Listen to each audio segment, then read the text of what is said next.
Hachette Audio presents The Library of Congress Timeline of the Civil War. Prefaced by James H. Billington, The Library of Congress. Introduction by Gary W. Gallagher. Read by Peter Coleman. Preface.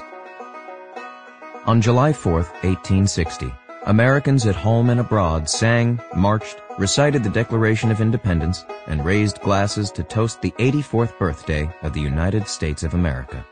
An unprecedented, if greatly flawed, democratic republic established by people determined to forge a future untainted by the tyrannies of the past.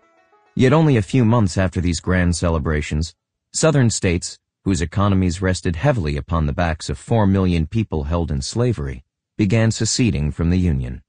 By February 1861, the American experiment in representative democracy trembled on the verge of failure.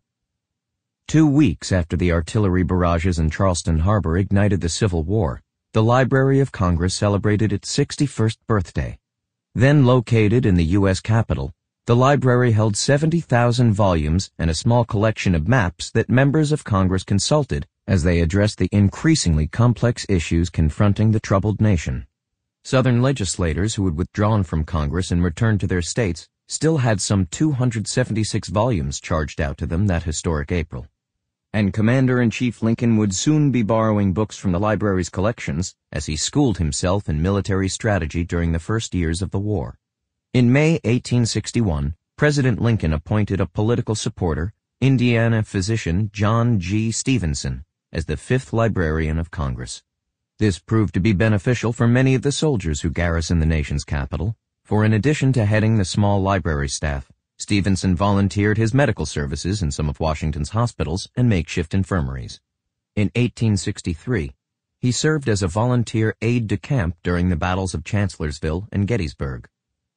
Stevenson and the assistant librarian, Ainsworth Rand Spofford, who became the 6th Librarian of Congress in 1864, also began acquiring material pertaining to the Civil War, a process that continues to the present day. Among the more than 145 million items that the library now holds for Congress, the nation, and the world are well over 1,000 discrete manuscript collections, including the papers of Abraham Lincoln, Angel of the Battlefield Clara Barton, abolitionist and former slave Frederick Douglass, and Confederate General Jubal A. Early, as well as letters and diaries of many less well-known soldiers and civilians on both sides. Our Civil War collections also include military maps created by both Confederate and Union topographical engineers. Sample complete. Ready to continue?